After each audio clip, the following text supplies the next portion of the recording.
All right, what's popping, everybody? Welcome back to this year's FNB App Academy. I am Karabo Mohole. Now, you guys are well aware that this year we're working very closely with the Johannesburg Business School at the University of Johannesburg to bring you guys an incredible course that focuses on digital skills, entrepreneurship, and as well as app development. Now, last time we completed Module 3 of digital skills and entrepreneurship with a focus on digital entrepreneurship and online tools. I hope the assessments went well and you guys are making good progress and you are ready now for Module 4, which will be focusing on the 21st century work readiness. Now, before we head over back to Devon, I want to tell you guys a little bit about the exciting FNB App of the Year Hackathon, which will be coming up pretty soon. Now, this will be an exciting opportunity for all of you students, developers, and as well as entrepreneurs to build an exciting app prototype. We're focusing on both real, social, and economic problems, right? So the challenge, you only have 72 hours to build that app. So please do keep a lookout for more details talking about the hackathon. All right, cool. So speaking about the hackathon, let us take a look at what went down at last year's FNB hackathon.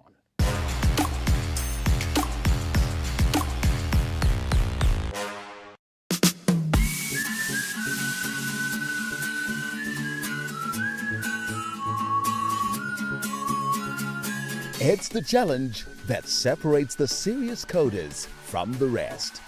Every year, developers across Africa race to build tech solutions for real social problems in just 72 hours. This is the FNB Hackathon, the biggest on the continent, over 10,000 participants. The action unfolded on 22 Sloane in Bryanston, with on-site and online teams kicking off a packed 3 days of fast, focused coding.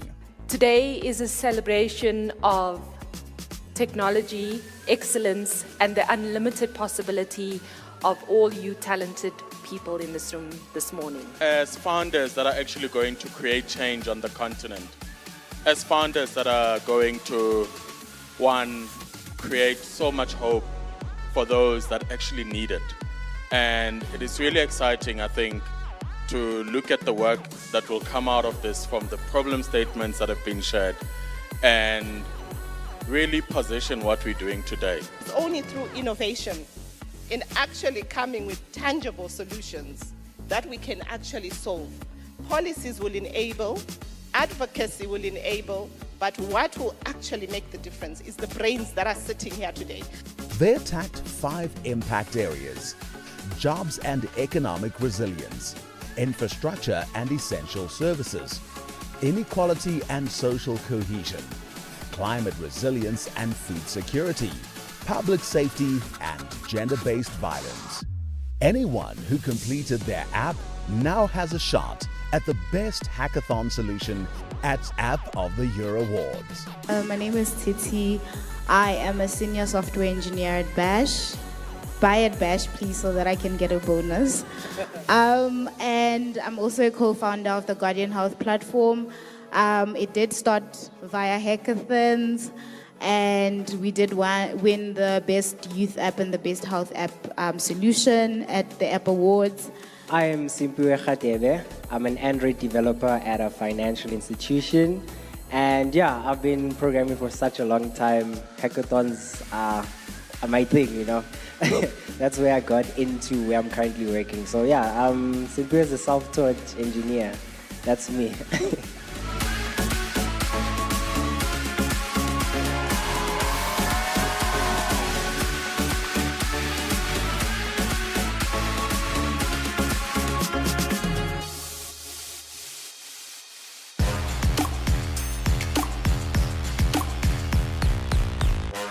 All right, so awesome stuff. So right now, I think it's time for us to get started with our 4th module of digital skills and entrepreneurship, focusing on the 21st century work readiness. Now, this module will be split into 6 topics, right? So the first topic will be the 21st century professional, focusing on skills that last.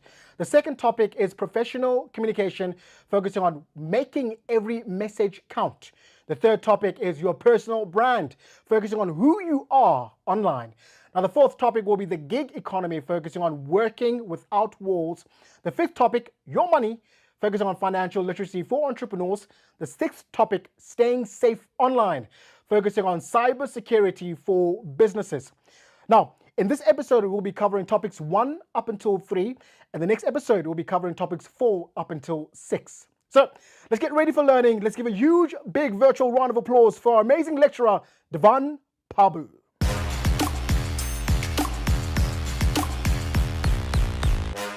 Hi everybody, welcome back. My name is Devon Pabu, and today we are diving and continuing in the Digital Skills and Entrepreneurship program, and more specifically for Module 4, we are going to uncover what the 21st century work readiness, what this looks like. And we're going to do that by covering 6 topics. For today's session, we're going to cover the first 3, which are the 21st century professional. Secondly, what does professional communication look like across multiple different mediums? And then lastly, for today's topic and lesson, we're going to jump into building your personal brand. I'm going to show you exactly how to do that. Quite excited about it. And if you're ready, I'm ready. Let's dive in. So by the end of this module, the 21st century professional, you'll be able to apply the 21st century skills framework to assess your own professional competencies. You'll be able to communicate professionally across multiple different digital channels, namely email, WhatsApp, video calls or meetings across multiple different channels like Teams and Zoom and Google Meet and so forth. And then also, what does it mean to communicate professionally using business-related documentation? We're going to build and manage a personal brand and a fully optimized LinkedIn profile. We're going to show you exactly how to go about doing that. Access freelancing and gig economy related platforms to generate income both locally and abroad.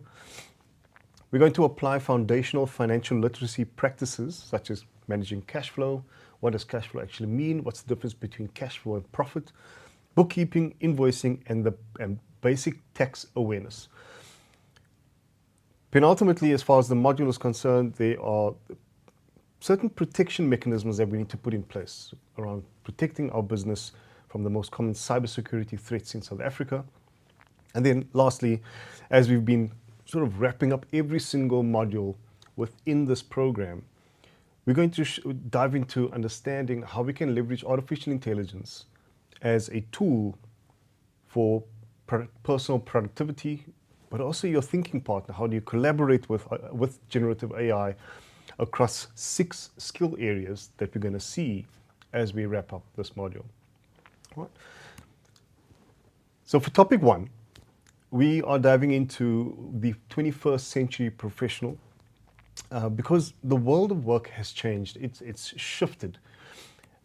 So by the end of this topic, you'll be able to understand what a work readiness gap looks like within the South African context.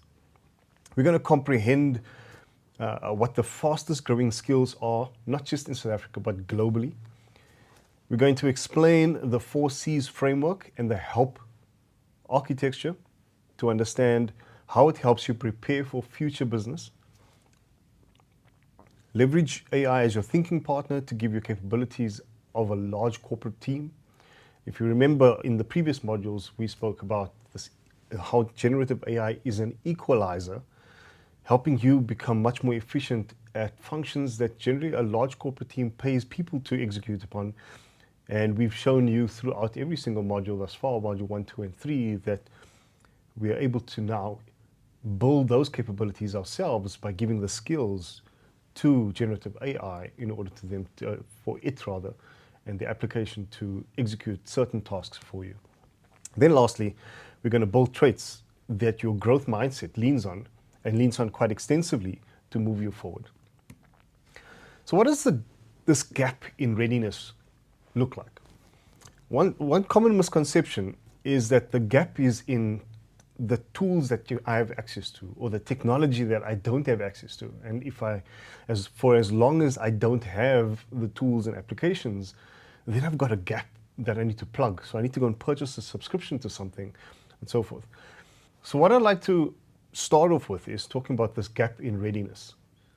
We often think that it's in ourselves, that we are never ready and that we will have to do certain things consistently until we get to a point where we are ready. And what I'd like to bring to our attention today is that, and we can see the statistics that are on screen there, 33.2% of the general population in South Africa are unemployed. And that's of 2025's statistical data. 60% or more of the employers or businesses that are employing people highlight that skills, that there's a skills gap that they go to hire for.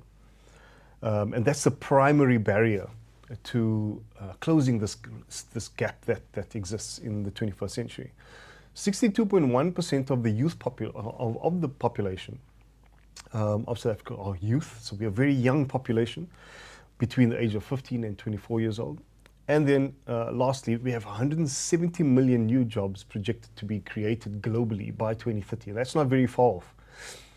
We have a little over 2 years to go until it's 2030, and you can see that the projected number of new jobs being created is 170 million. But what does that mean for skills? That means that there are more than 170 million type of skills that are going to be developed. So what are the top 5 gaps regarding skills that South African employees are uncovering is the ability to communicate, right? That professional written communication or verbal communication and active listening skills are a very big gap, and it's the highest level of skill gap that we are seeing in the South African context at the moment. The second most rated skill that's missing is around self-management. It's about being punctual, about being reliable in the workplace, and in working with businesses as well. So as an entrepreneur and working alongside your clients, punctuality and reliability becomes a big cog in the wheel of repeat business, right? Because if you are not reliable in both the product, the service that you are providing, it breaks down trust, and that trust eliminates the opportunity to establish repeat business. So in building self-management skills, we are going to manage your personal workload, or managing your personal workload without supervision is also another gap that's been identified. Thirdly, professional conduct. So workplace etiquette, how you carry yourself, how you deliver your products and services to your clients. That type of workplace etiquette and appropriate digital behavior is another skill gap that is coming to the fore. Then we have problem solving and adaptability, thinking through unfamiliar challenges, the ability to think through complex circumstances and complex problems is a significant gap that organizations are seeing. And then lastly, financial and business literacy. It's a skill that I've seen throughout the course of my career that spans just over 20 years. Working in corporates, financial and business literacy is a big challenge that organizations are encountering. And it's understanding how to use finances that organizations have provided to cost center owners as far as their budget is concerned. It's to manage that in the same way that they would manage their own personal finances, to be prudent with the finances, understanding what money is and how a business model works in leveraging its budget in order to deliver its products and services. And all the more important that is for us as entrepreneurs to establish an understanding as far as how cash flow operates throughout your business model. How do you recognize revenue and so forth? And that all comes alongside this notion of building financial and business literacy. So if those are the top 5 gaps in South Africa that we are experiencing, and the top 5 skill gaps that identify this need for upskilling of employees and upskilling of entrepreneurship capabilities, let's fan out globally. And let's try to understand that from a global perspective, what are the top 10 growing skills that are predicted to be on the rise? And then at the same time, what are the top 10 declining, or rather not top 10, but the top declining skills that are in less of a demand because they are highly repeatable, and therefore there's a higher rate of them being automated. So let's touch on this, and you can read a lot faster than I can talk. But what I'd like you to do is to take stock of what skills do you find yourself being eloquent in, being proficient in, especially on the left-hand side of the screen when we talk about the top 10 growing skills. I want you to, as we talk through these, and as you see them on screen, I want you to think about, what skills do you have? And if any of you don't have those skills, think about how you can actively pursue opportunities to improve upon the likes of analytical thinking, creative thinking, AI and big data literacy, technological literacy. Especially when we talk about AI, big data, and technological literacy, we've spoken about that during Module 1. We dove into this concept of technical understanding of technology, of digital data, the critical thinking associated to how I think alongside these capabilities or these technologies. And then the last pillar of of building a competence around literacy is communicative cognitive, right? It's building a mental model that I can use to judge every single output that a data visualization application produces, a technology platform, a digital platform produces, or a large language model produces. I'm using my own judgment to determine whether this output requires refining or not. The fifth skill around motivation and self-awareness, this is a really big driving skill, as we're seeing in not just in entrepreneurs but in leaders globally.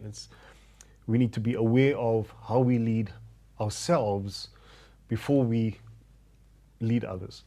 And it's important that self-awareness comes alongside self-leadership, so that we are best able to establish that growth mindset, one, but then also to leverage analytical thinking, to think about how I interpret the world around me to ensure that I lead myself in the best way within the contextual confines of, not confines, but within the context of my community, with the context of my business, and within the context of the global influences and trends. And then think creatively around how I can influence as a leader, as an entrepreneur, how I can influence my product development, influence my service delivery, influence the team that I build around me, and so forth. That all comes alongside self-awareness, that you are more than just leading yourself, but you are influencing others around you. The sixth top 10 growing skill is curiosity and lifelong learning. Resilience and flexibility is seventh. Eighth, leadership and social influence. I spoke a little bit about that now. Quality control, the ninth skill. And then lastly, service orientation. And you might think to yourself, service orientation, why is that there? As we see on the right-hand side of the screen, that we've got these skills that are declining due to the high rate of automation taking place. As we're seeing more mechanical, more manual, more things that require a lot of precision being automated, service orientation is on the rise because it requires a lot of humanity. And that service orientation is where servant leadership comes out. And I think if you haven't noticed, as we've been talking about these top 10 growing skills, you will have noticed that I'm pulling on analytical thinking and creative thinking as I'm talking about self-awareness. As we talk about service orientation, I'm referencing self-leadership, social influence. It's because these skills are not technical. The top 10 highly ranked skills are, or the majority of them, apart from the AI and big data and technological literacy, they are not necessarily technical skills, but they are largely human skills. Right? They require judgment of ourselves in order to be effective within these skills. They require of us to to be effective in our thinking capacities and in our thinking capabilities to ensure that we deliver our products and services in the best possible way to our customers.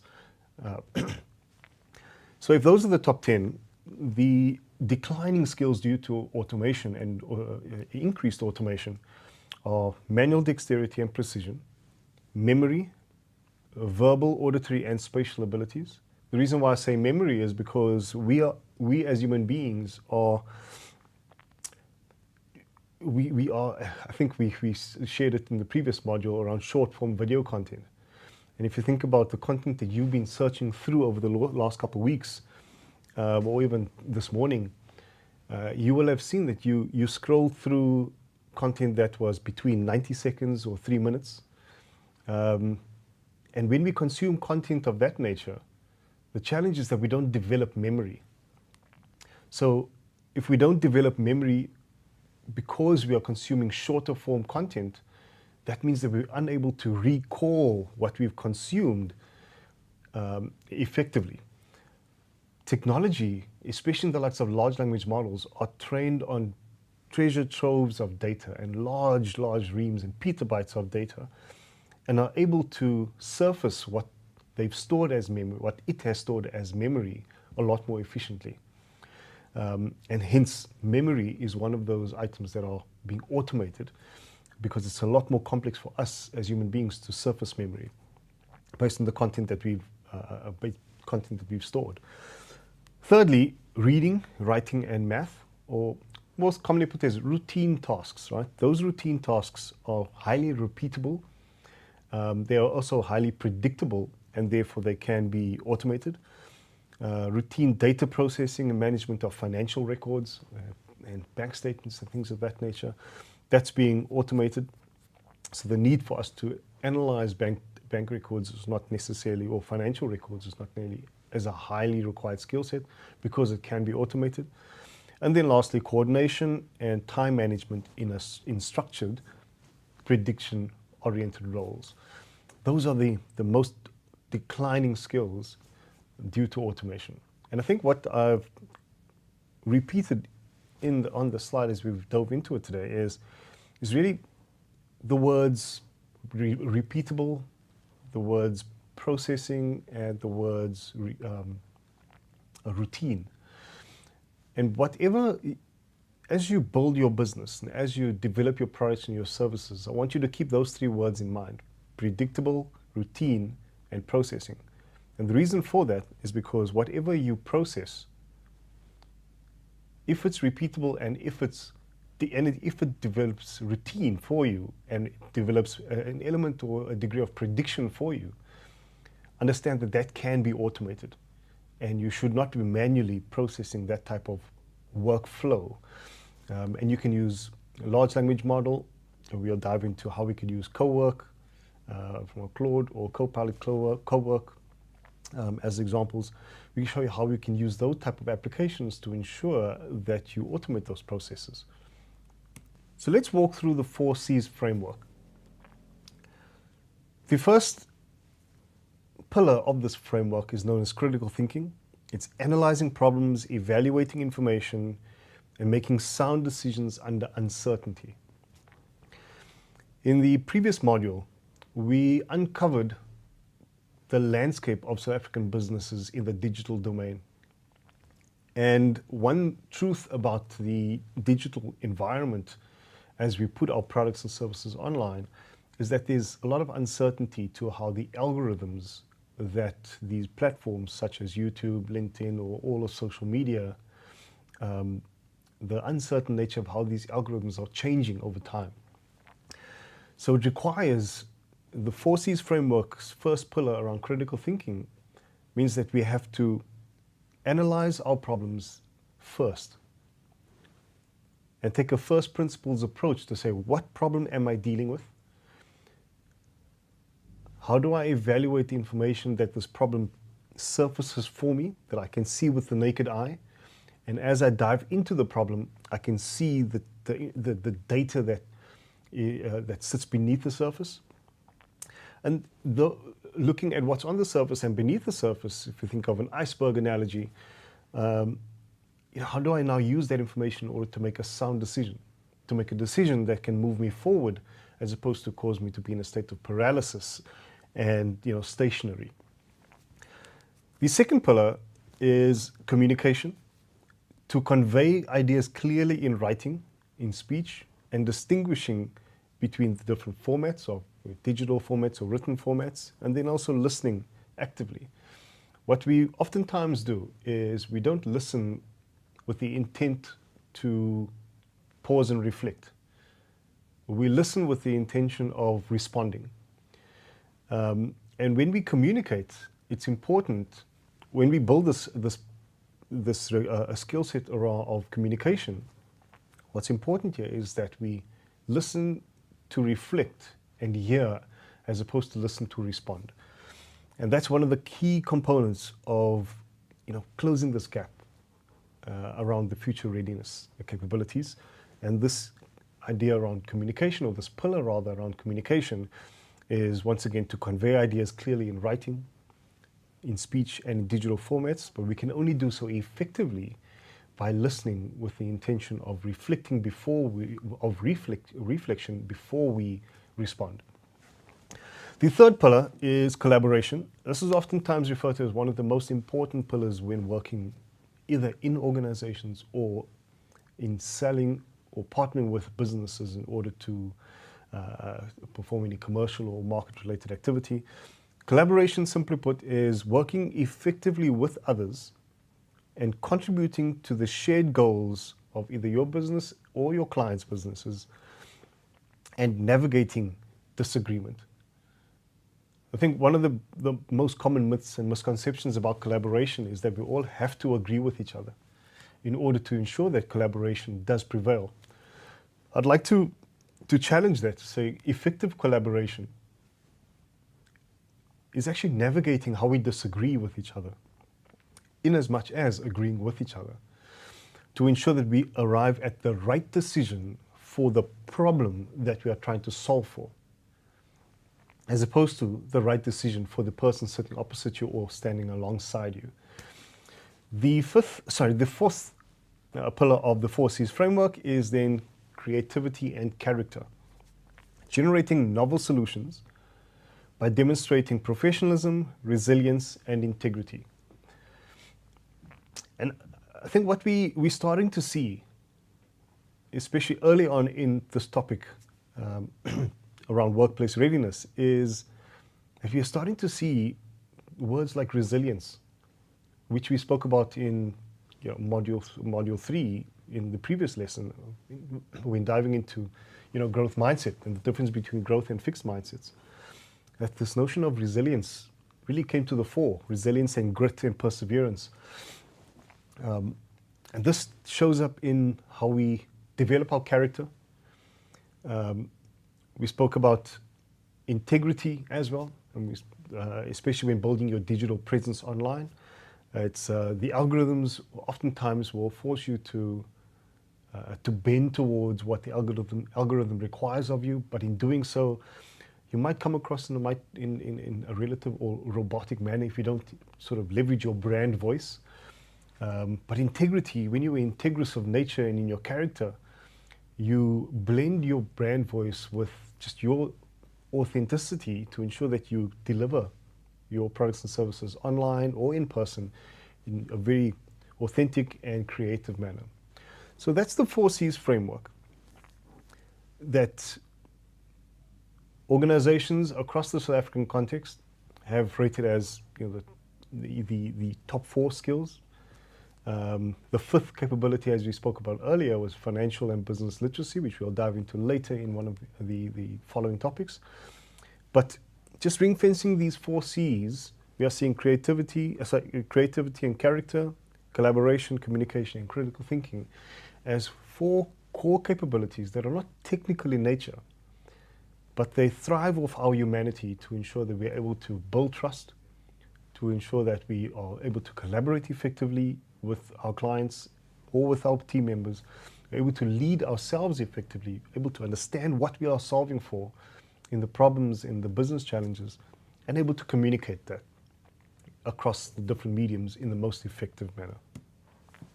So what does our research actually tell us, right? If we've heard from what organizations are highlighting, but what does the actual academic research tell us? So Dewey and Susilawati,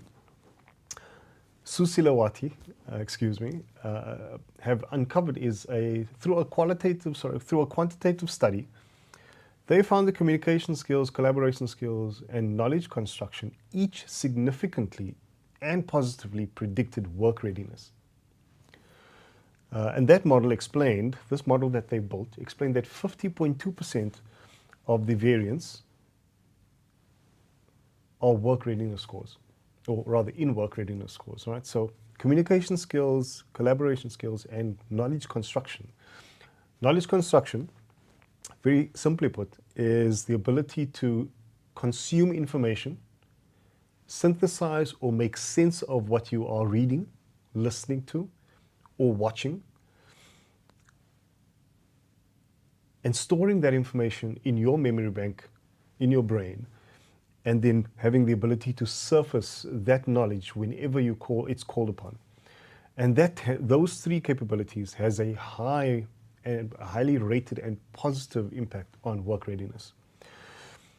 The second article that's been highlighted is from Ahmed Rehman and Sergey.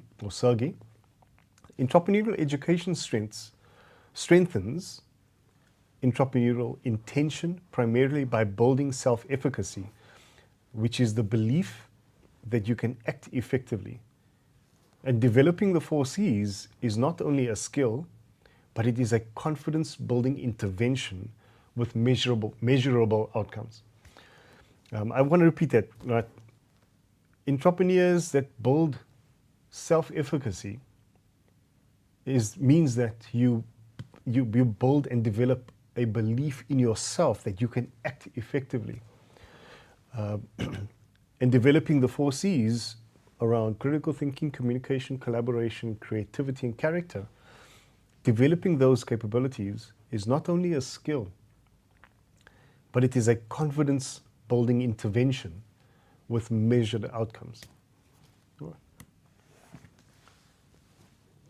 So let's move along to how we leverage AI as a thinking partner as we leverage technology to automate routine tasks that have a lot of prediction built into, or predictableness built into them, or tasks that are repeatable, right? Because we spoke about that around your top skills that are declining due to automation. And how can we leverage artificial intelligence in order to replace those routine tasks so that we can elevate our human capabilities, right? Because our human skills are the premium, not artificial intelligence. So as AI automates those routine tasks, what does that mean for us? How do we elevate this human premium skill set? Emotional intelligence and empathy are becoming scarcer and more valuable. We're seeing that on a daily basis when it comes to just the nature of etiquette, kindness, and so forth within the workplace, within the environment, serving and servitude, when building our products and networking amongst our peers, especially from entrepreneur to entrepreneur, and building those network-related communities. Emotional intelligence and empathy are becoming scarcer and more valuable to ensure that we serve and work alongside each other to improve each other. Ethical reasoning that goes beyond just rule following becomes a differentiator. That means that we are actively seeking out ways to be ethical as opposed to ways to be corrupt within the influence of ethics, right? So working alongside ethical individuals, that becomes a core differentiator as we go into we navigate through 2026 and beyond. Ethical reasoning is one of those skill sets that is a absolute human premium. Creative problem solving is in genuinely novel situations remain out of AI's reach. excuse me. So what we are seeing here is AI can help you become more creative. More recently, you could upload a skill markdown file into the likes of ChatGPT, Gemini, or Claude, or Copilot. You can add a skill file around creativity, but that skill file will always be dated based on the time that you've created the skill file, or you haven't trained it and given the skill file the intelligence in order to improve itself. So therefore, the nature of the large language model being dated, really comes to the fore. Creative problem solving in genuinely novel situations remains out of AI's reach because we as human beings are able to spot these opportunities and these niche opportunities based on the challenges that we are experiencing in society, based on the context of the vast landscape of South Africa. We spoke about the township economy, the peri-urban environment, and so forth. Each of those different communities within the South African context have unique, creative, and novel problems that need to be solved for creatively. And AI it's still out of AI's reach in order to witness, experience, and feel these experiences. And therefore, it becomes a human capability for us to partner with the likes of artificial intelligence as a thinking partner, or leverage AI as the thinking partner to ensure that we are able to creatively brainstorm around how we can solve for these novel ideas. Complex human relationships and trust cannot be automated. I think that goes without saying. We are dynamic, unpredictable, and as much as we love routine as people, it's because we want certainty. But we are very complex individuals, right? And trust is something that we establish from one to the other. And therefore, that cannot be automated. That will continue to remain a premium human skill in the future. Contextual judgment, lastly, informed by a lived experience, remains uniquely human. And that's because we live, because we are biological in nature. AI is a machine, and therefore it's mechanical in nature. And it cannot live, it can be powered down. So contextual judgment informed by our lived experiences really give us the opportunity to be creative in solving for those novel ideas, solving for novel challenges, to establish trust, to navigate the complex nature of human beings, of ourselves, and our challenges, the workplace. As much as AI is trained to mimic what people might feel in certain situations, it cannot truly feel, and therefore it cannot leverage emotional intelligence and empathy, because it cannot feel, because it is mechanical. Feeling is something unique to us as human beings, because we are biological in nature. And therefore, if we look at all of these capabilities and all of these human skills that will continue to be on the rise, as far as just it being very unpredictable, being very messy, there being many different permutations around them, I think the one thing here is true that we need to take stock of. There's a lot of fear and anxiety around the nature of how aggressive technology is advancing. And that fear surfaces in this notion, or the sentence rather, that people, whenever we talk about AI at work, we talk about, will AI take my job? And I think for entrepreneurs, automation becomes such a massive, massive part of our daily lives, because if we are a solopreneur, meaning that it's just you, yourself, and I that run the business, we can only split ourselves into so many different parts before it becomes impossible, right? We can only handle so many tasks within our hands and within the faculty of our minds before we sort of burn out. And therefore, it becomes important that we automate certain tasks, and that we recognize that these capabilities have a highly improbable nature and therefore will not necessarily be automated out within the next, I would argue, the next 10 to 15 years. I could be wrong on that based on the advances in technology, but at least in my mind and what I'm seeing at the moment is that contextual judgment through a lived experience is only something that a human being can experience. Right? Emotional intelligence can be mimicked, but it cannot truly be automated. Ethics is something that we train AI on in order to act ethically, but it is us as human beings that provide the instruction, and therefore we own the guardrails, we own the accountability to be ethical. These novel circumstances and situations within the broad South African contextual landscape requires us to think creatively to solve those problems. And that still remains outside of AI's reach, right? So what I want to ask you, as you sort of just reflect on the slide, and as you listen to me through this conversation, is which human skills do you naturally have an advantage in? Do you naturally have an advantage in emotional intelligence and empathy?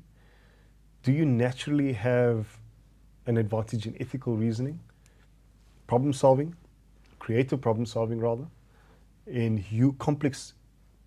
building trust across complex human relationships? And then lastly, around contextual judgment. Which of these do you naturally feel and find that you have an advantage in? I want you to think about that as we go through through these topics in this module. The next model that I want to introduce is what's referred to as the help, the help model, right? It's 3 steps. And what we want to do is we want to build this awareness, a self-awareness, which, remember, if you think 2 or 3 slides back, self-awareness and motivation is the 7th top skill that is growing globally. So as we develop that sense of self-awareness here today, how do we as entrepreneurs need to interpret the world around us to access resources, to grow as a professional, not just in our business, but also in ourselves, as we've uncovered, which is something that's critically important for us.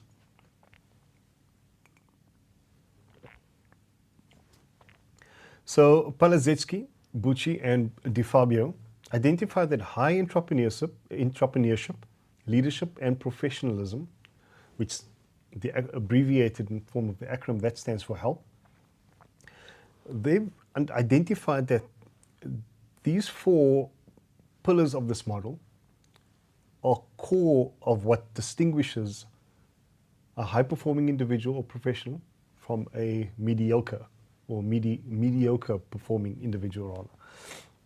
So high entrepreneurship means that we as entrepreneurs take the initiative, we identify opportunities, and we're able to recognize opportunities very effectively. We're able to manage risk. We're able to innovate because we've got an orientation towards wanting to do something new and to come up with new ideas and then execute against those ideas. I think one of the crucial things that I'm seeing here is high entrepreneurship means that you're able to identify opportunities in your local market, whether you are selling in person, whether you are selling online, or whether you are targeting a particular subset of the community, or you're targeting the world, or anybody that's got a device or a screen. You are still able to identify where the opportunity to create, where the opportunity to change, where the opportunity to grow and to build something resides in, right? That's high entrepreneurship. The L stands for leadership, and that means having a vision, having influence, and the ability to mobilize others towards shared goals. And leadership is very broad, right? So I'm condensing multiple different styles of leadership because you don't just have one style of leadership either. You've got servant leadership, which we spoke about earlier, self-leadership, visionary leadership, charismatic leadership, transformational leadership, digital leadership. Organizations are implementing something called AI leadership. So as you can see, there are many different styles of leadership that either have been researched over the course of history, but also as the world of work shifts, the likes of digital AI, agile leadership, and all of those types of requirements are starting to come to the fore and known as modern leadership. But I've condensed that into visionary, influence, and the ability to mobilize others towards their shared goals for the sake of this conversation today. And then lastly, professionalism. That is the ability to be reliable, to build trust and repeat business, the ability to act ethically, to have a high degree of orientation to build something of quality. And then lastly, having personal accountability for every step and every action that you make. If you remember, there was a video in module 2 where it started to speak about how you brand your business and how do you sell your business online through the use of digital tools. If we think of the second capability there on quality orientation under professionalism, this video that I'm referring to will have spoken about you building a product of such superior quality that you don't actually have to sell. You might have to make a sell the first or the second and third time, but until your customers experience your product that you've built to such a high degree of quality, you want to get to a point where you don't have to sell anymore. And that comes into, it's not the product design, that is not under leadership, that is not under you are spotting the opportunity or recognizing the opportunity. It's not you using your initiative in order to develop and build against that idea or have a high degree of orientation towards innovation. That comes into professionalism, right? Because that is something that is unique to yourself. It's unique to other entrepreneurs. It's unique to those that are high-performing professionals rather, as opposed to the average or the mediocre performing individual. So reliability, ethical conduct, quality orientation, and personal accountability fits under the banner of professionalism.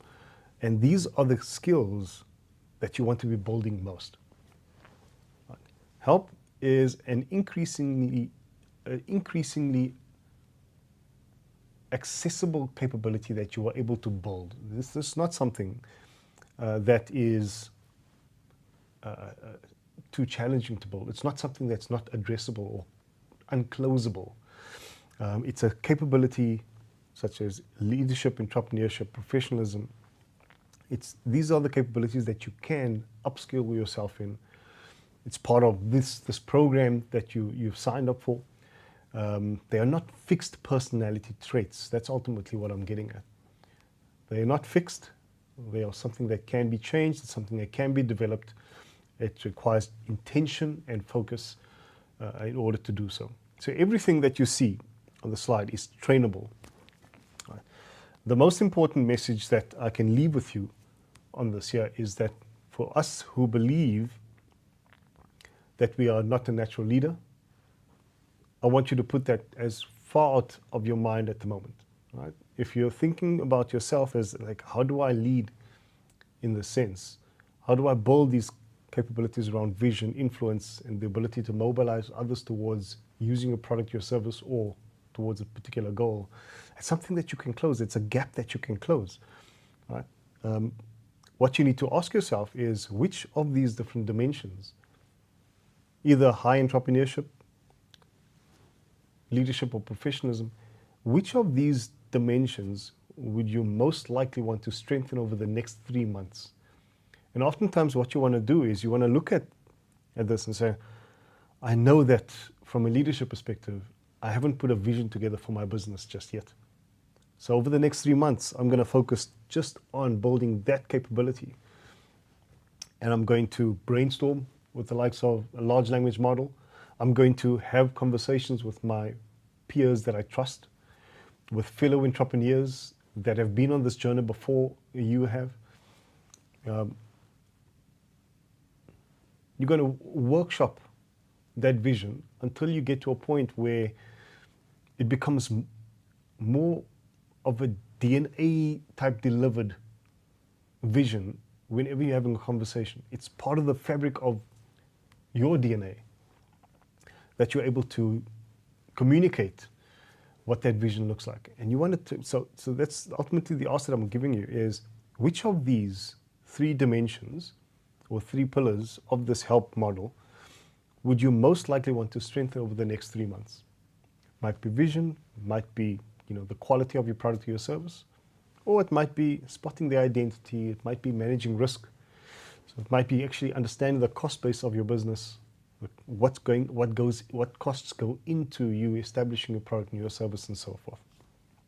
Let's continue on to how do we build a level of competency, and what does the competency level look like when closing the skills, this work readiness gap, right?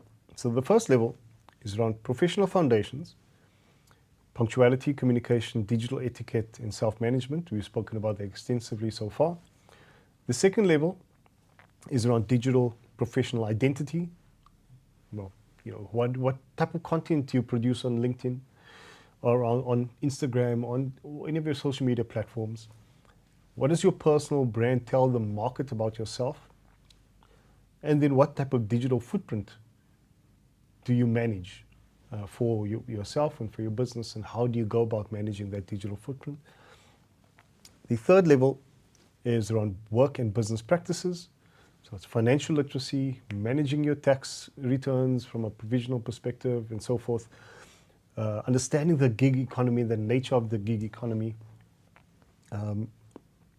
what is available locally and what's available globally, and how, if you're not actively on those platforms providing your products or service, how do you leverage what's on the platform to help you deliver your products and services locally? And then also client management, right? That becomes vitally important around how you just manage yourself and manage your clients and manage your relationship between yourself, your business, and your clients. And then lastly, it's the future-ready skills that which we are building here today. It's like, how do we leverage AI in the 21st century to help you become more productive without sacrificing your identity, without sacrificing your authenticity? It's building 4 C's mastery, right? It's building mastery on the critical thinking, communication, collaboration, creativity, and character.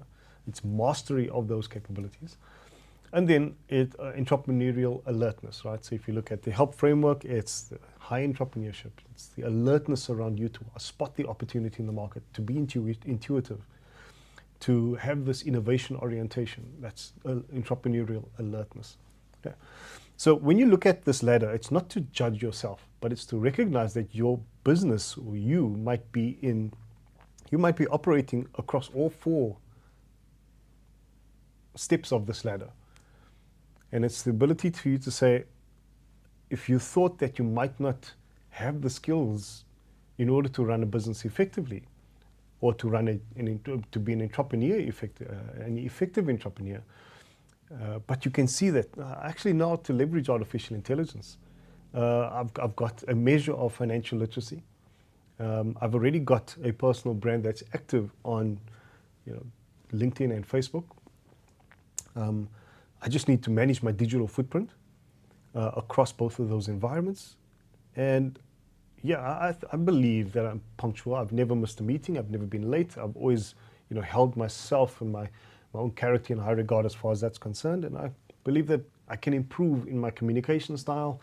I believe that I can improve my level of preparedness. And lastly, I can manage myself. So you can then recognize that this ladder is not there to judge you, right? So how would you assess yourself if you were to look at this competency ladder at the moment, would you say that maybe I'm very comfortable with my digital professional identity? I'm quite mature in that actually, because I spend a lot of my time online. So you might feel that you have level 1 and 2, you're quite proficient at level 1 and 2. So then you're identifying, what in level 3 and 4 do I need to focus my time on? And then realize the fact that you can see now that you don't need to start at level 1 in order to get to level 4. It's not necessarily sequential in that manner, but rather it's cumulative, right? Meaning that I can be active in level 1, 2, 3, and 4 all at the same time. But within these different competencies, there are certain things that I still need to develop. And this is important and critically important, because if you think of the likes of growth mindset, you want to ensure that you are constantly developing yourself, right? Because you'll never truly arrive. You'll never truly reach your destination, because your thinking is that I'm a lifelong learner. I will constantly need to improve myself. I'm in the state of developing mastery, not expertise. And that means that you're always in a state of becoming. So in that state of always becoming, how do we leverage the likes of these large language models? And in particular, let's take for the purpose of this conversation, how do I leverage Claude for SMEs to give you the capabilities of a large corporate team? Now, you probably have a preference to use the likes of ChatGPT, preference to use Gemini, and that's okay. Claude has a dedicated small business skill set that's been predetermined or pre-populated in the large language model for you to leverage, to think critically, to communicate, to collaborate, to be creative, to manage, finances, and to, engage with your application, your products, your services, your business's master services agreement from a cybersecurity perspective to help you explain certain terminologies, any legalities, or any acts and so forth that you need to leverage, you need to understand, you need to build your business against to ensure that you protect yourself and your clients, especially collecting information. Claude for SMEs is a phenomenal application that you can use in order to build this work readiness. And I'm not going to go into the definitions of each because we've already unpacked them quite extensively, but you can leverage one of those skills, which is the brainstorming skill in Claude, to analyze a business decision and then stress test that against what the market is, a market-related idea or an opportunity, or you want to research the opportunity within the particular environment, right? Communication to draft emails against your personalized instructions that you're given the application. To develop templates for your WhatsApp responses. In Module 2, we spoke about the digital tools.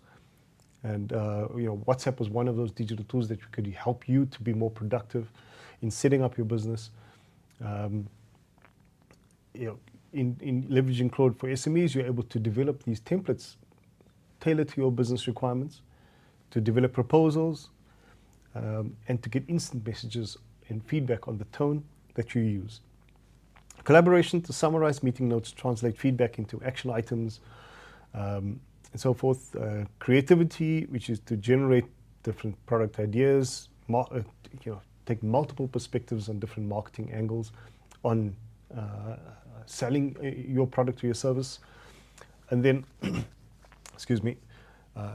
develop content for concepts that are on demand, concepts that are trending, so that you stay one step ahead of the algorithm. Financial literacy, I think this is probably one of the biggest challenges that entrepreneurs struggle with, is to explain in simple terms cash flow scenarios, profit and loss statements, income statements, and so forth, and manage the difference between cash flow and profit to ensure that you stay afloat, to ensure that you manage and keep your personal and your business finances separate. Financial literacy embedded in Claude SMEs gives you a much more effective manner, an effective way in order to separate business and personal finances, and also understand and help you interpret the financial implications of the cost base of your business and how to manage your profitability. Lastly, we've also spoken a bit about cybersecurity and Papaya. We spoke about Papaya quite extensively in Module 3. But you could leverage Claude for SMEs to check if messages actually look like you're phishing or vishing. And also with all the vast amount of deep fakes that are coming about nowadays, they often have telltale signs and watermarks embedded in them because they're all created with large language model API embeddings. And today's cybersecurity mechanisms, especially in the likes of Claude for SMEs, are able to check for these deep fake digital traces. And also, while doing that, detects the cyber hack or the threat. So that's one capability that it's got out the box. And secondly, it's to help you explain these legal terms and so forth in very simple and plain language when it comes to a Papaya and particular regulator requirement if you're selling towards a bank or anything of that nature, or financial services organization. So we've got a case study that I'd like to sort of put to the fore. And we're going to see how Ashley Swart, who's built Photo App, has developed the capabilities in order to lead her business and run her business with no business necessary understanding. All right, so she spent 11 years as a marketing manager in a Johannesburg-based financial services firm. Before, in 2022, she resigned to pursue and convert what was a freelancing or a side hustle, to convert that and pursue that into full-time photography. She's technically gifted, but struggled with running her business. Writing a professional rate card, following up on outstanding invoices without sounding desperate or needy, and pitching to corporate clients in language that resonated with procurement managers. She began using Claude for SMEs in early 2024 to draft pricing plans or pricing proposals for clients, especially from a corporate perspective. The large language model helped her reframe her entire value proposition, polish her language, because she gave it instructions around, this is the type of client that I'm engaging in, and add some structure to the document in a way that addresses the client's likely procurement concerns. And she's ramped up on the rate of each proposal that she submitted. She's now ramped up on those proposals being accepted. A much more higher success ratio, essentially, is what she's uncovered. So a story is very important for us to take stock of. And why is that? It's because we might feel like we are creative people who are bad at business or have very little experience in business. But leveraging these capabilities, especially the likes of Claude for SMEs, we are able to now leverage this equalizer in efficacy and productivity and performance, in the sense that we are now one person, one human business, partnering with AI as our thought partner and collaborator and brainstormer, our business manager essentially, to help us be creative while running a business, to help us lead ourselves effectively while running a business, to close this skills gap, to ensure that we are able to not necessarily just outsource our thinking to AI, but to collaborate with this thinking partner of artificial intelligence to help us become more effective. So there are a few key takeaways that I'd like to leave you with as we wrap up topic 1. Organizations are hiring for behaviors, not just technical knowledge. And therefore, communication, self-management, and professional conduct are top of that gap list. Right? The fastest growing skills are human skills, not technical skills.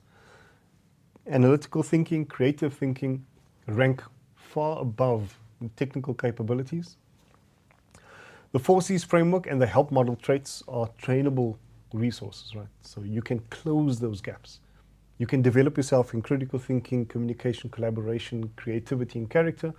You can also train up your skills in entrepreneurship, in leadership, and in professionalism. And those are deliberate practices that help you improve your level of self-management, your level of leadership, your level of awareness and entrepreneurial alertness to be effective in the local market. AI will not replace you.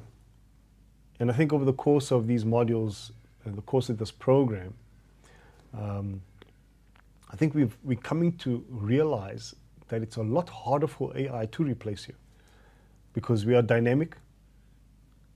And in our dynamism, someone who uses AI well will use it as a productivity partner, as a collaboration partner, and not as a substitute for your thinking or for our thinking. So work readiness is largely a ladder. If you think about the competency framework or the competency ladder, those 4 levels, we need to know where you stand today. And if you are at level 1, that's okay. You might have skills for level 4 and level 3 while you are very proficient at level 1, but it means that you've got those skills. You just need to exercise those skills. I like to use this analogy around, we've all got these, we've all got biceps. In some cases, our biceps are very small. In some cases, because we've exercised them in the gym quite extensively, and maybe used supplements that can help us improve because of recovery mechanisms and stuff of that nature. We can see the bicep much more visibly. But the truth is that we've all still have a bicep in the very same way that we've got a calf, a quad, and delts. For some of us, we can see it, some of us we can't. But those muscle groups are still there. They just haven't been exercised with intent. Work readiness, I'd like you to interpret in the same manner. It's that we've all got these capabilities. We've all got these muscles. Some of us have trained them with more intention than the other. But the truth is they're all closable. It's important that you know where you stand today along this ladder, and then build for the next level with intention and with purpose. So as we close out topic 1, I want you to reflect on these 3 questions and make a note of it as we go along, as we have been doing for all the lessons that have preceded today's conversation. So picture your business as you work through these 3 questions, right? Of the 4 C's, critical thinking, communication, collaboration, character, and creativity, which is your strongest and which holds you back most?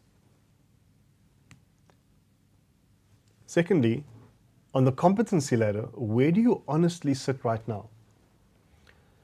And what would moving you up that ladder, at least one level, what would that change about how you work? And then lastly, what is one task that you will hand to an AI application this month? And what human skill will you invest in that freed up time? Let me repeat that. Because you're going to be handing off one task to AI this month, with the freed up time that you'll now gain as a result of handing over that task to AI, what human skill will you now invest in to ensure that you're able to move up that competency ladder? So that brings us to a close for topic 1 in this module. Reflect on these 3 questions, and when I see you again, we'll dive into topic 2.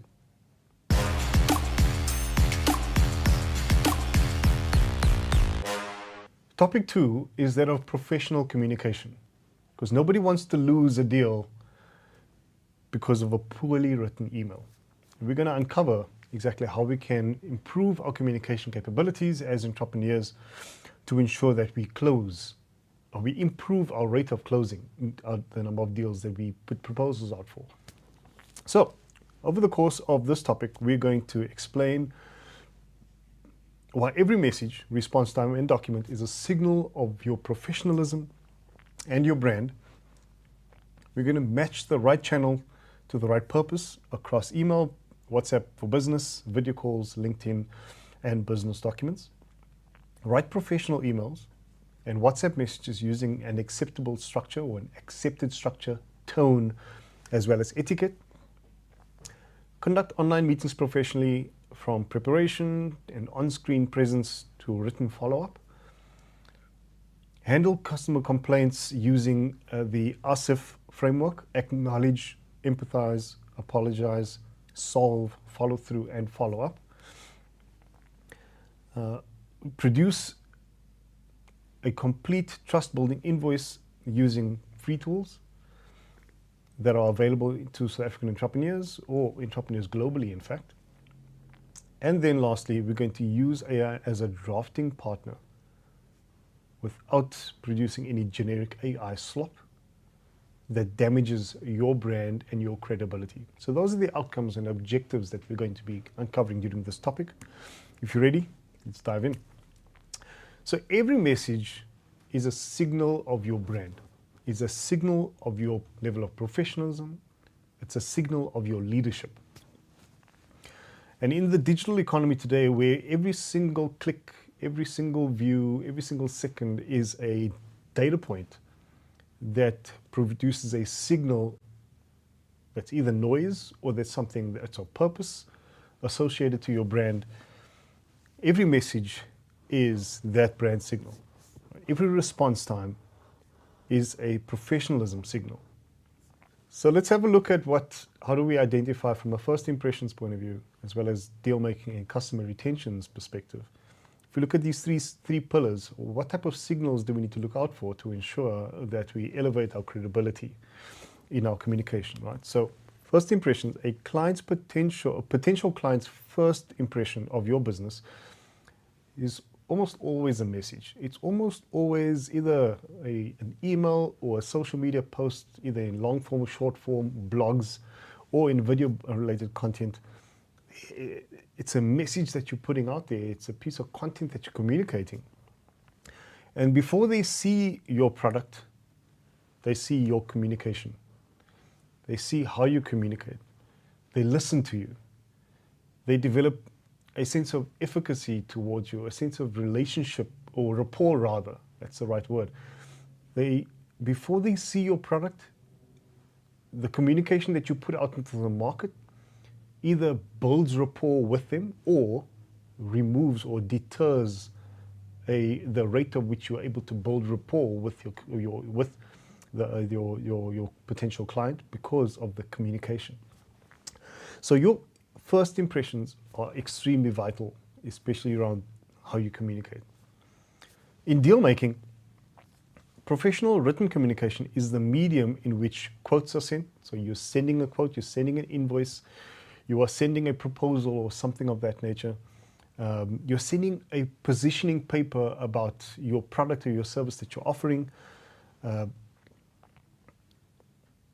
And weak communication along those lines, or communicating using those documents in a very weak manner, will cause you to lose a deal before you even evaluate it, or before your product is evaluated, or before you're given an opportunity to communicate your value. So that's where deal making falls off, because of those signals regarding the professional documentation that you're producing in order to get a deal over the line. Lastly, customer retention. Unprofessional complaint handling is one of the most common reasons that customers don't return. And I think I spoke about it earlier, right? It's about building trust and not breaking trust. And when you don't manage customer complaints in a very effective manner, a very timeous manner, that breaks down their trust. So how you respond to a problem matters more than the problem itself. because problems can be solved for. How you communicate about solving that problem with your client or handling a complaint, those are the matters that determine whether you maintain that business, you gain repeat business, you build trust and maintain that rapport. And those are oftentimes more important than the actual problem itself. Right. In the previous topic, we spoke about some research that we uncovered. We found that communication skills were statistically a more significant factor or predictor of entrepreneurial success. And we can see that come through in every single one of these three pillars, right? You can see it coming through in first impressions, in ensuring that you communicate effectively about your business, your product, your service before your customers or potential clients touch and feel your brand and your service. Around the written communication or the documents that you send out, the prototypes that you produce that help you help you gain a deal.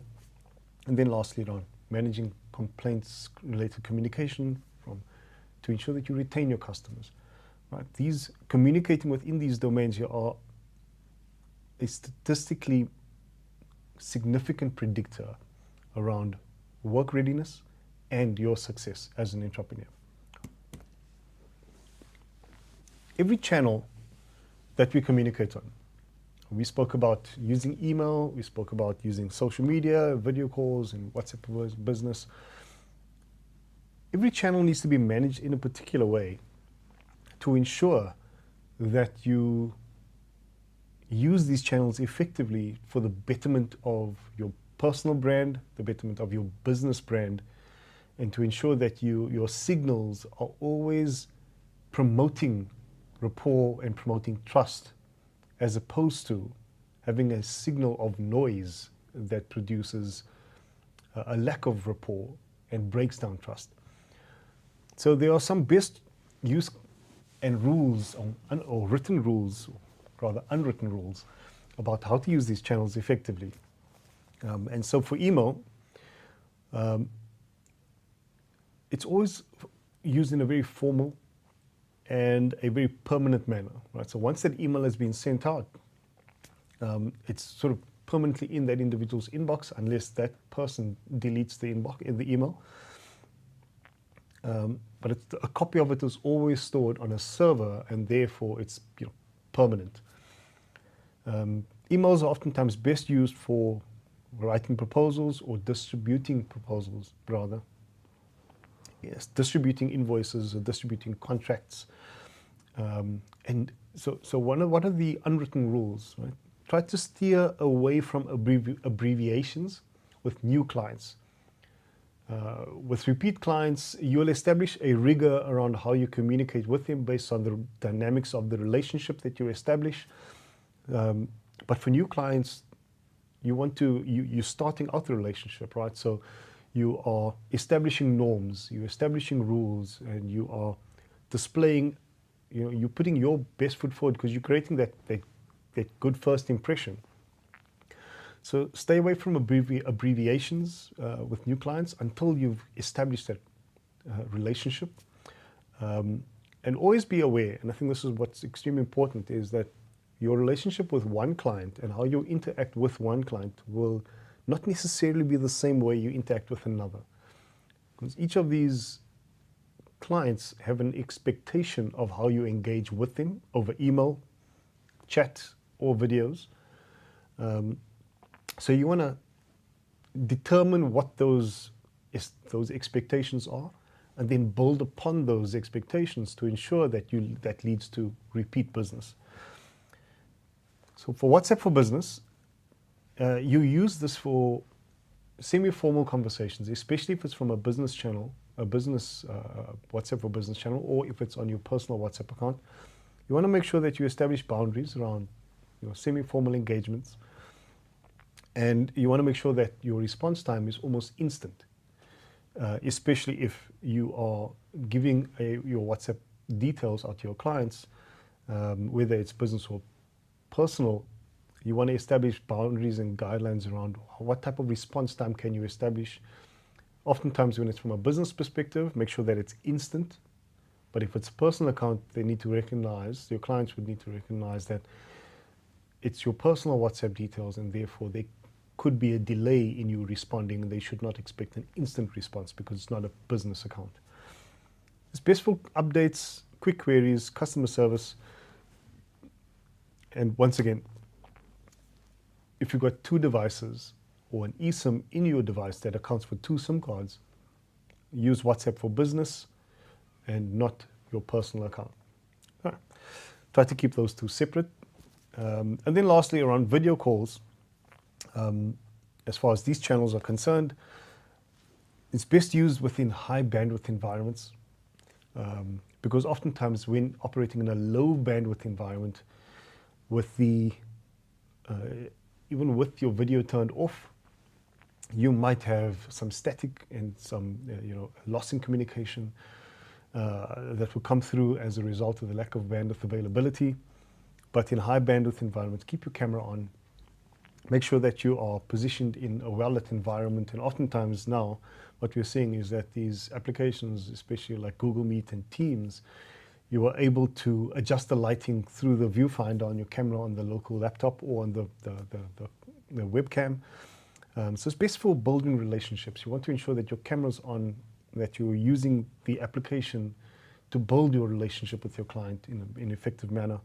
For pitches, for making complex decisions, and etiquette is identical as if you were in person, and you want to make sure that you bring it across in that way.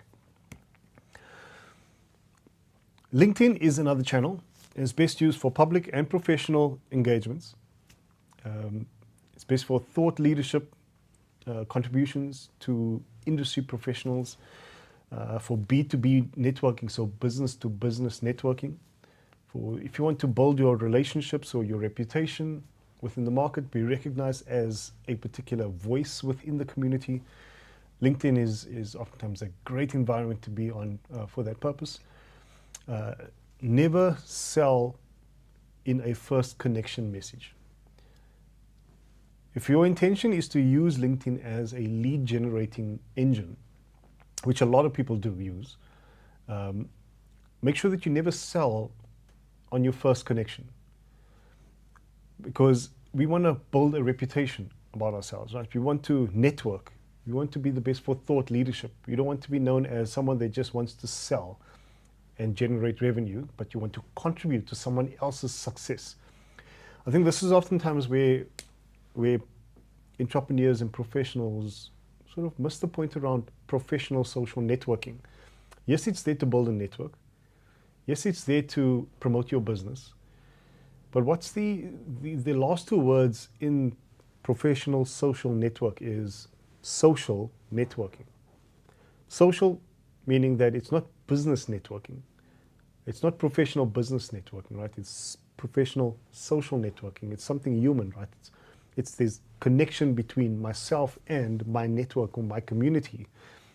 And the last thing I want to be exposed to in a me to you community is last thing I want to be is sold from someone that I've built a reputation with, someone that I've built a relationship with, someone that I've recognized as a leader. I don't want to be sold on the first message when thinking that Devon sent me a message. Let me see what it's about. The last thing I want to see when I go into my inbox and I notice that Devon actually sent me a message about selling something, as opposed to actually wanting to connect, which is the base, the common denominator with all social media platforms. It's to build connection between people. Lastly, around business documents, it's about permanent and portable. Those are the rules about these documents: pitches, presentations, concepts, proposals, invoices, and so forth. Those things are fixed.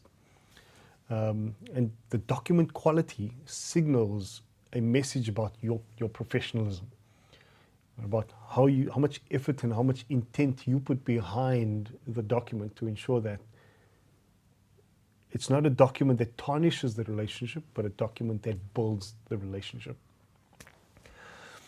So each channel has unwritten rules, and violating these rules will oftentimes raise the signal that the person that has sent this document, the person that has communicated this message, the person that has built this concept and so forth, lacks something. And what's important here is that you want to be able to understand which of these, if I am to go back to the previous slide, we've got email, WhatsApp for business, video calls, LinkedIn, and documents. Which of these do you recognize? And it might not necessarily be LinkedIn, but it might be Facebook or Instagram or X. Which of these channels across these 5 have you started to develop a competence in? Have recognized that I've actually received similar feedback when sending out a proposal. I haven't got an immediate response from the client. Maybe it's the quality of the document. And what signal has that produced about your brand, about your business, and so forth. So recognize where you are. What's important to take context of is that the market, when I talk about market, I'm talking about social media environments, talking about marketplace environments, online marketplace environments. We're also talking about the documents that we create and produce. AI slop is becoming such a phenomena because of the ease of using these applications that the content now just starts to look very generic, right? Because we haven't personalized the instructions that we give in the large language models. We haven't given the large language model our brand and corporate identity or our business identity. So it doesn't actually know how you communicate as a business or as an individual. It's important that if you look at lesson 1 in this module, we spoke about the 4 C's, and the first of those 4 C's was critical thinking.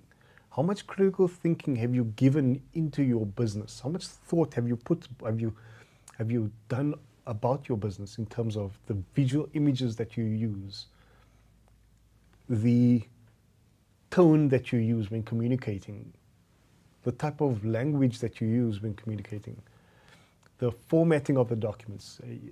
How much of that information have you actually thought about to say that I like this when communicating about my business? When I send an invoice, I like this invoice design.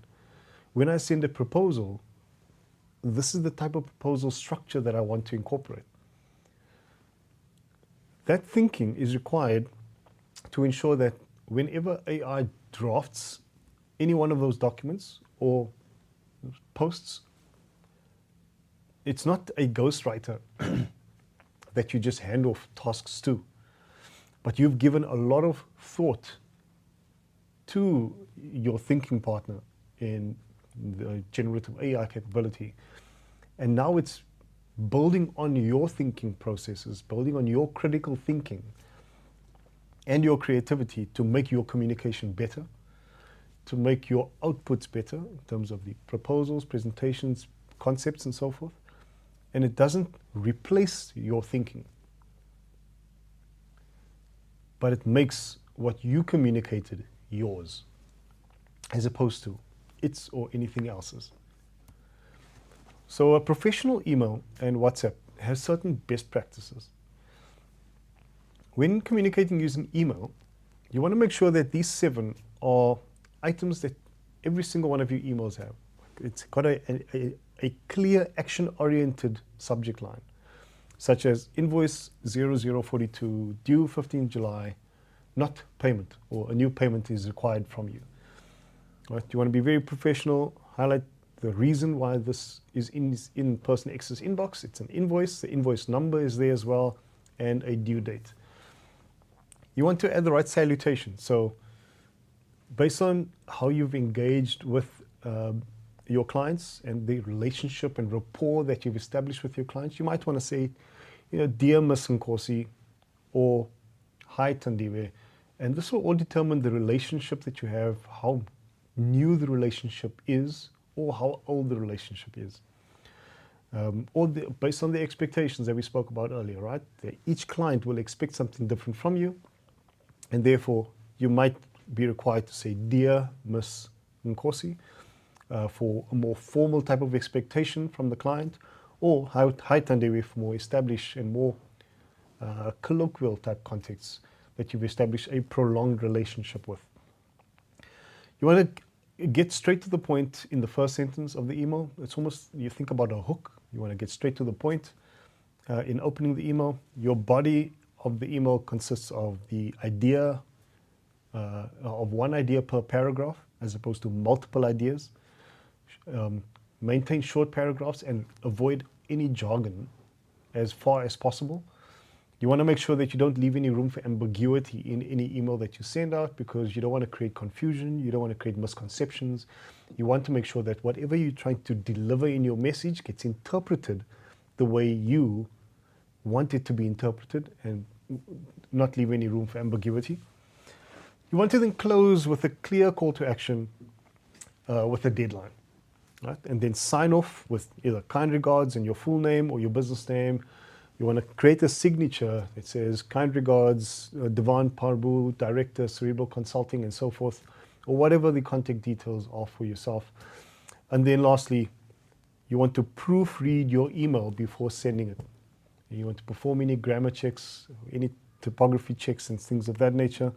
You might want to ask AI to review your tone based on the expected outcome that you are hoping to achieve. You want to you ask AI to review the email to check for any jargon, check for any potential ambiguous statements, and suggest one or two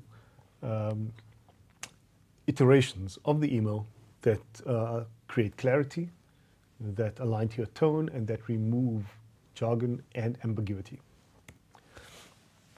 For WhatsApp for Business, you want to make sure that you set up automated greetings for all first contacts. In a previous module, we dove into quite deeply around how you go about establishing a WhatsApp for Business profile, and in doing so, building the mechanics to ensure that you are able to establish an automated greeting system. You want to respond within a reasonable time frame. You also want to highlight when you are off hours or when you are away from. You want to establish an SLA for away messages and out of office hours. You want to create sentences use complete sentences with your customers, right? Especially with new customers. You want to avoid any abbreviations like please and thanks in the way that you see in 3-letter acronyms, because that brings across this notion that you're not giving the professional, you're not giving off the professionalism that your client might expect of you, because that comes across in the way that you see on screen at the moment, in a very colloquial or very friendship-oriented type discussion forum.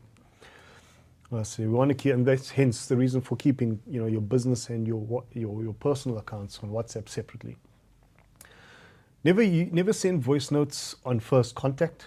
Reserve that for established relationships.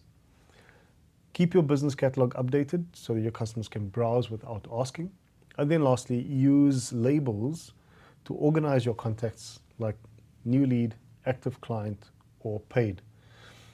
Those are certain important things that you might want to consider, especially along the last item about using labels. Your customer relationship management system like HubSpot or Zoho CRM, those are applications that you can use very efficiently to add labels onto every single customer engagement and contact as well. So what does meeting online look like? And what does it look like when you show up on screen? All right, so to ensure that you're able to deliver the best version of yourself on screen through a viewfinder, it's important that you test your camera connection, test that the camera is actually working, your microphone is working, you've got the right level of noise suppression if you find yourself in a noisy environment, and you want to make sure that lighting is adjusted and you review your lighting on the screen so that you come across as authentically as possible. And you want to be seen in the way that you want to be seen as well, and test that at least between 5 or 10 minutes before the call starts so that you've got enough time if something does go wrong. You want to make sure that you join on time. If you think about the professionalism we spoke about earlier in this lesson, we spoke about being punctual as a core measure of professionalism for organizations, as a core skill that organizations are looking for when it comes to work readiness. Being on time is important because being late on video calls is the same as being late in person. And that signals disrespect. And it's something that we don't need to interfere with along our journey of building a business. Professional background, make sure that you've got a clean, uncluttered and quiet background, especially if it's a virtual background that you're using. But if you don't have a virtual background and you're blurring out the ambient environment in the background of your viewfinder, make sure that the wall is plain and perfect. That would be perfectly acceptable. Cameras on. When your camera's on, it signals that you are open to engagement, you're open to collaborate, especially for new client engagements. A blank screen just signals disinterest at times, especially if your screen is consistently off, and whether that's with new clients or with established clients. You want to make sure that you provide reasons for your screen being off or your camera being off, especially if you are struggling with bandwidth or anything of that nature, or if there's a very noisy background in terms of a lot of people moving, there's a lot of traffic in the background. You want to make sure that you keep it very still. You want to make sure that you keep your camera on to build that rapport and establish that trust. Mute your microphone rather when you're not speaking. That is another important signal of focus, of wanting to ensure that the noise that you might have in the background, especially when we have power outages or anything of that nature, you hear generators in your neighborhood going on, also traffic, or if you're in a coffee shop, or if you're in an open plan working environment, like a WeWork, for instance, or a co-working environment, such as WeWork rather, that noise that you'll hear is real. So make sure that you are muted, and when you off mute, make sure that you add noise suppression onto your microphone, which is a toggle that's on the likes of Microsoft Teams and Zoom, as well as Google Meet. And just make sure you manage that effectively. And also highlight too, I think that this is oftentimes more important than making sure that you're in a clean or well-lit environment or a noisy environment. Make sure that as the meeting starts, and if your environment is quite noisy, make sure that you mention that to the person on the other side of the viewfinder, so that this individual from the outset rather is aware that Devon told me that he's in a noisy environment because of circumstance X and Y. He apologized upfront, and therefore, I've given some leniency towards it, especially if I have taken the time to find myself in a very quiet place. So be upfront about that with your clients. That oftentimes goes a longer way than just finding a quiet space, right? Prepare your talking points. Know what you want to accomplish before the call begins. Once again, that means that you've thought critically about the structure of your conversation, how you're going to allow the conversation to flow, and make sure that you open up with an agenda, and a brief agenda, not something quite long, depending upon the time of the meeting. If it's a 30-minute meeting that you're having, make sure that you've got 3 or 4 points that you want to cover on your agenda. If it's slightly longer, then you adjust based on the experiences that you've had with your clients, and also based on the agenda that you want to achieve, right? And then once that meeting is concluded, you follow up with something in writing, a summary of the decisions taken, coupled with the next steps that you will deliver within the next 24 hours of the meeting that had taken place.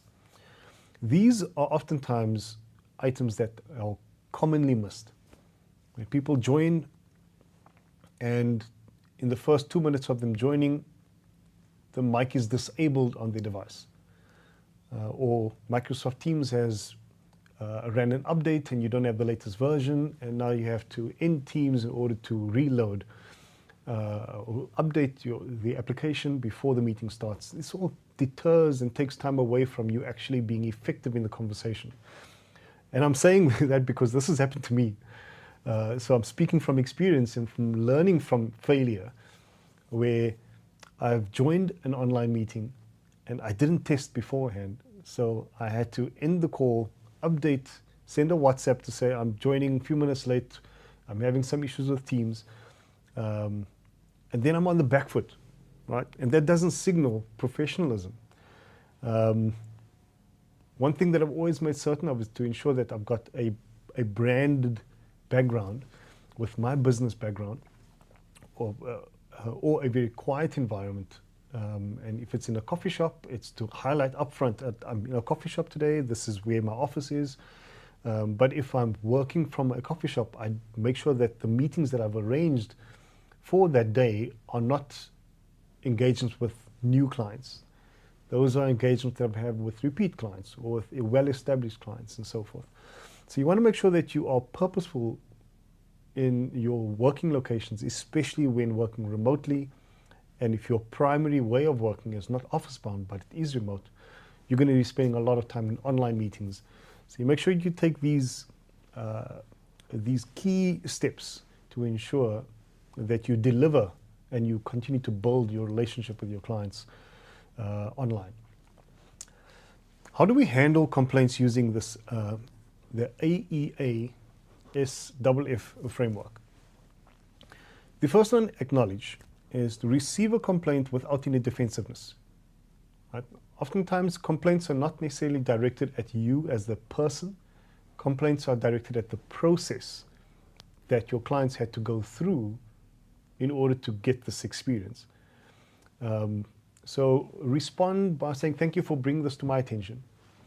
You empathize with the individual, say that you understand why the process, the product, the service has failed them. And you can see how frustrating this must have been. You apologize in a very genuine manner. People are oftentimes very quickly to pick up that this apology is just not genuine. But try to bring it across in a very genuine, unconditional manner. Not a generic, I'm sorry that you feel this way. Try to be very, very genuine in your delivery. You want to make sure that you solve for the problem. So you'll have a replacement by Thursday, or you'll make sure that you correct an element around the service that you've provided.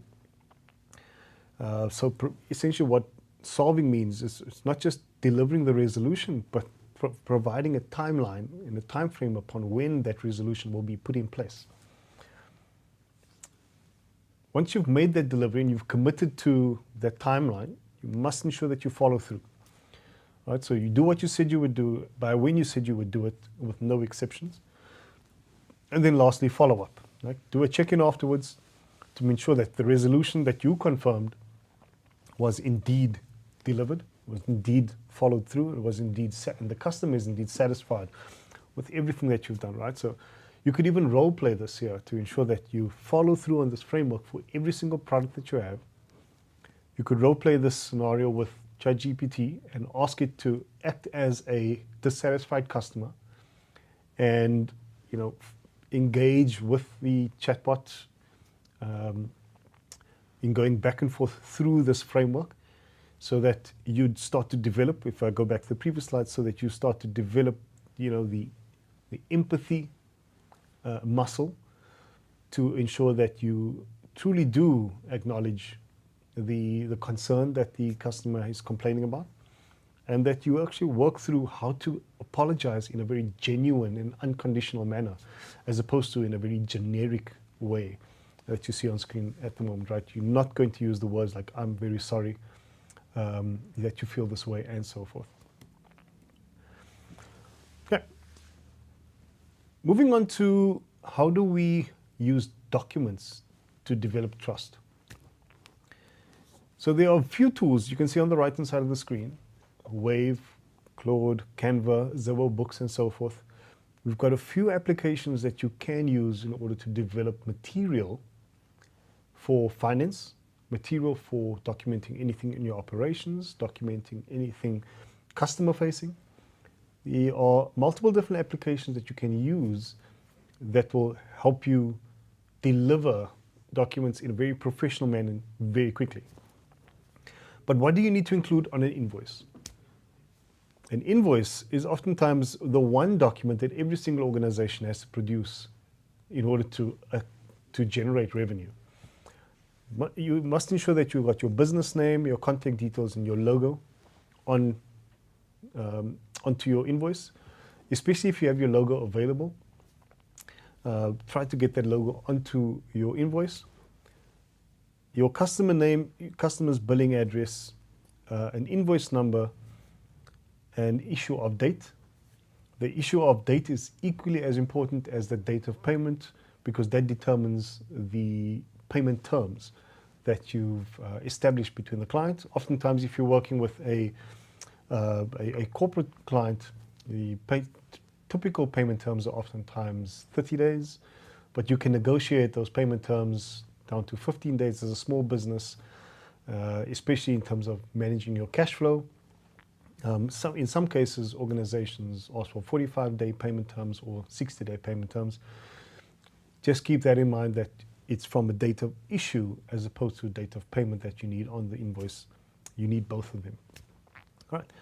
Include a clear description of the goods and services rendered in an itemized manner, and the quantities of those items, the unit price, and the total per line item. That's important that you have to identify.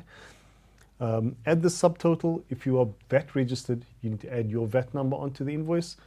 Make sure that you add the company's VAT number as well, your client's VAT number as well, and then the total amount due. Lastly, or penultimately rather, it's your banking details, bank account number, the name of the bank, branch code, SWIFT details as well, especially from a SWIFT code point of view, and then lastly the account type.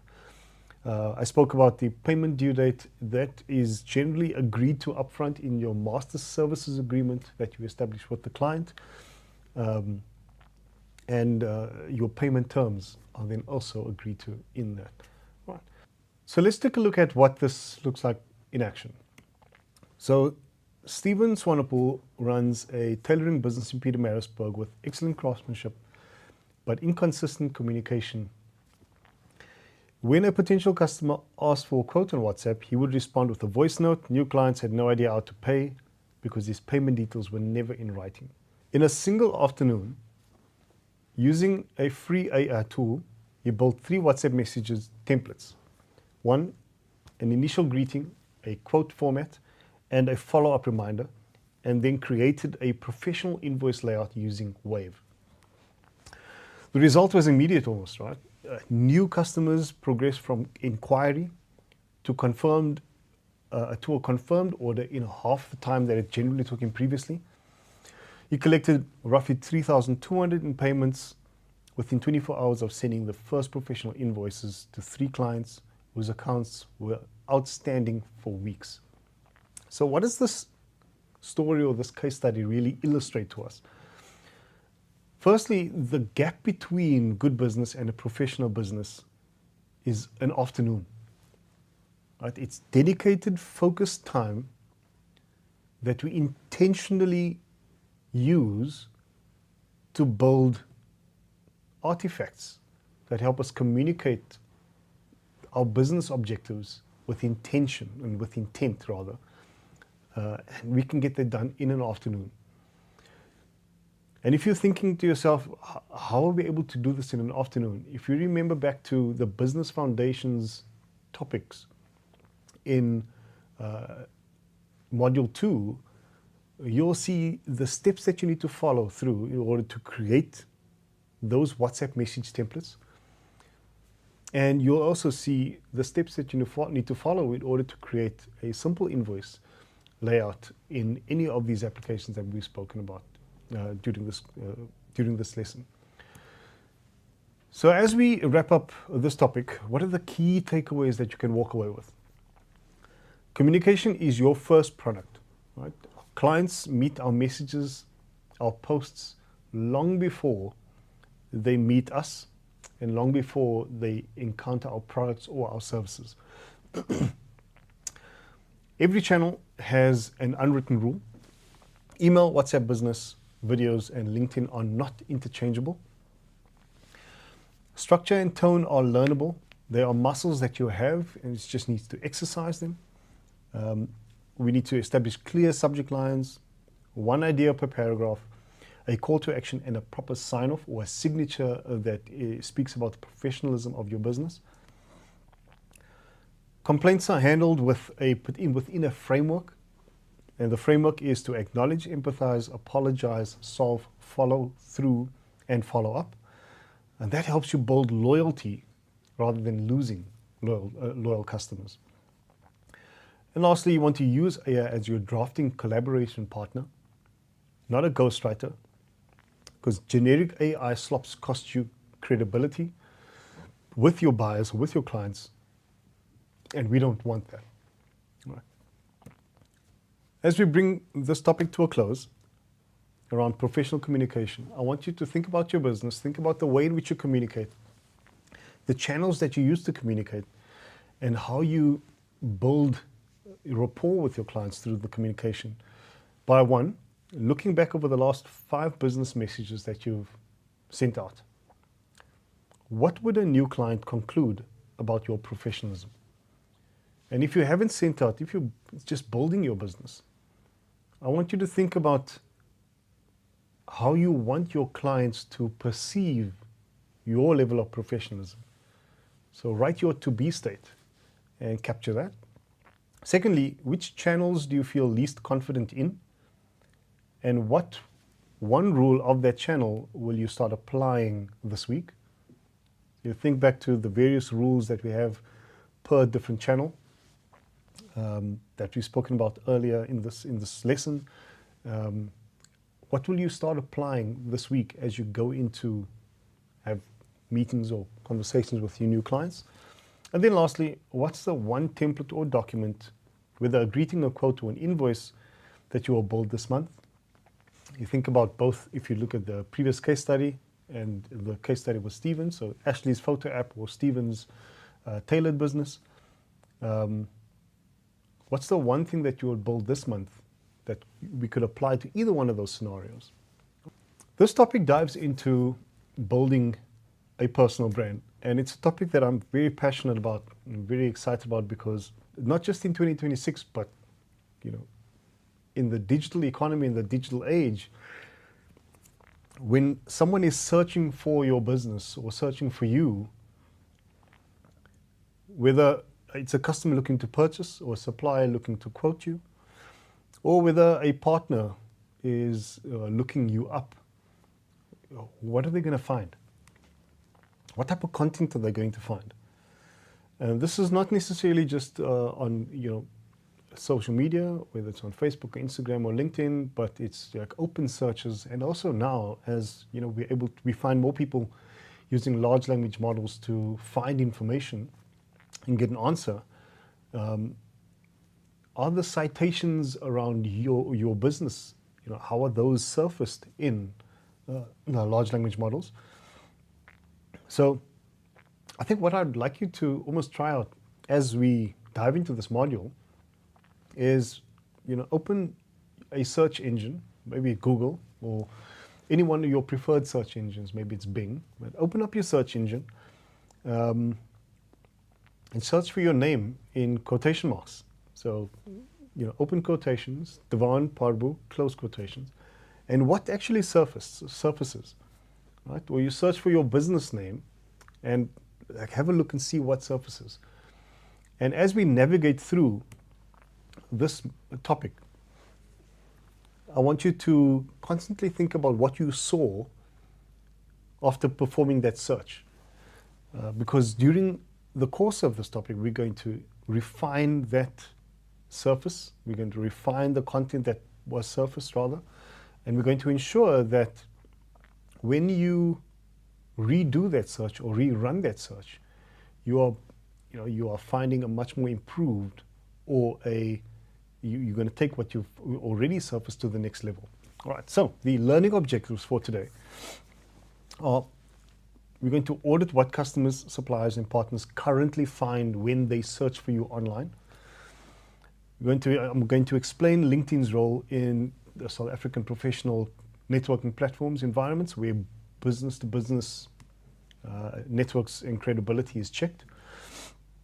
I'm going to build a LinkedIn profile in which every field works as a credibility signal. So you want to make sure that you populate every single one of those fields in the right way.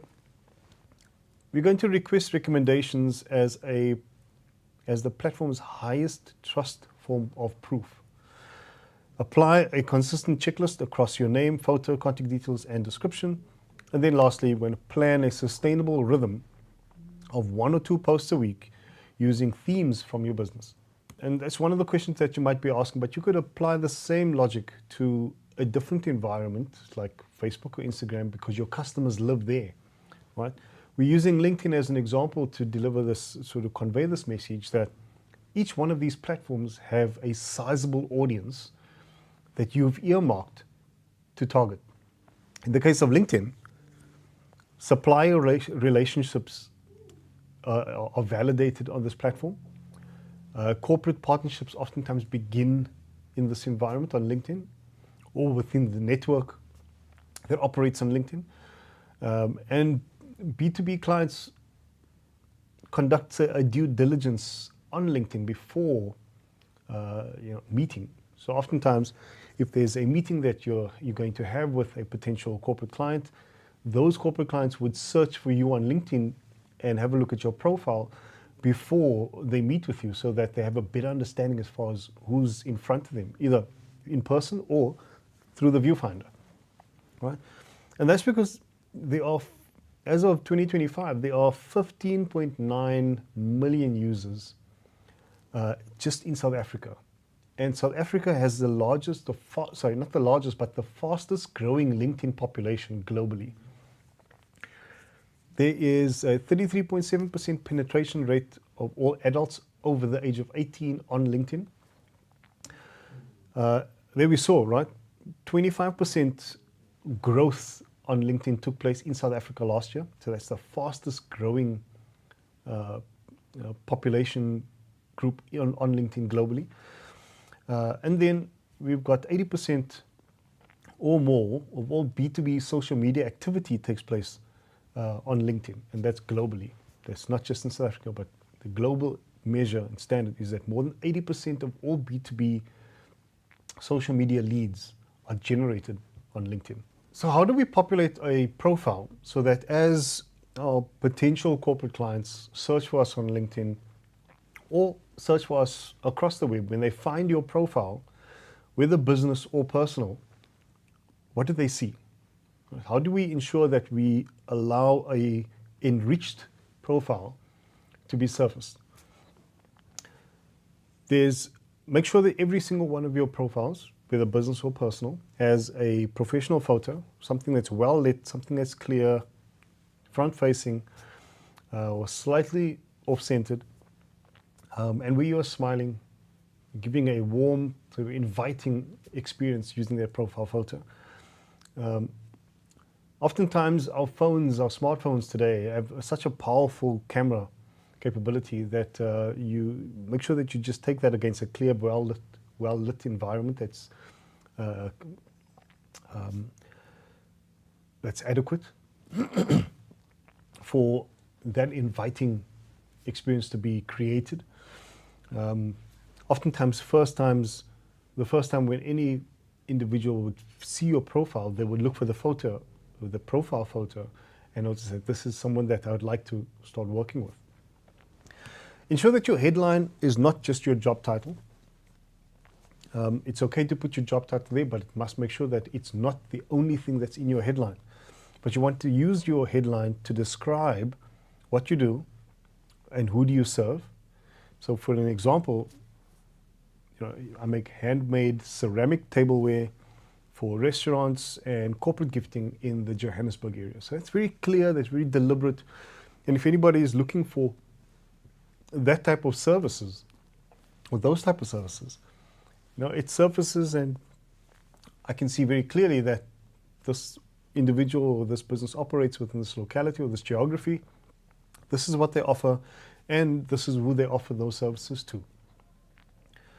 In your About section, make sure that you have 2 to 3 paragraphs about your story, I think this is oftentimes something that's underestimated, is that LinkedIn's algorithm thrives on stories, right?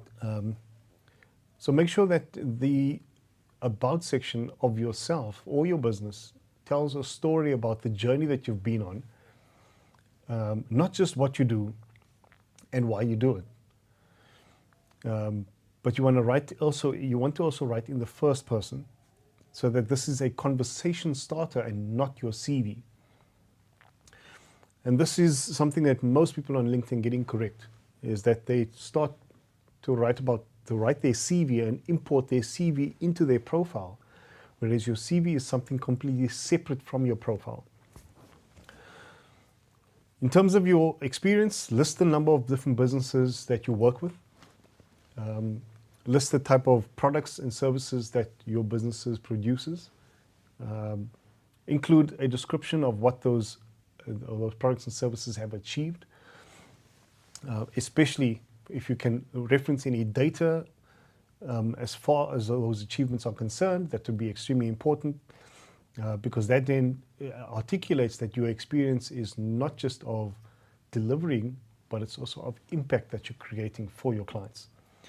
List at least 10 skills that are relevant in line with the type of business, products and services that you deliver, because LinkedIn's algorithm uses these skills to match you against any business opportunities or any client obligations or client expectations that people are looking for you.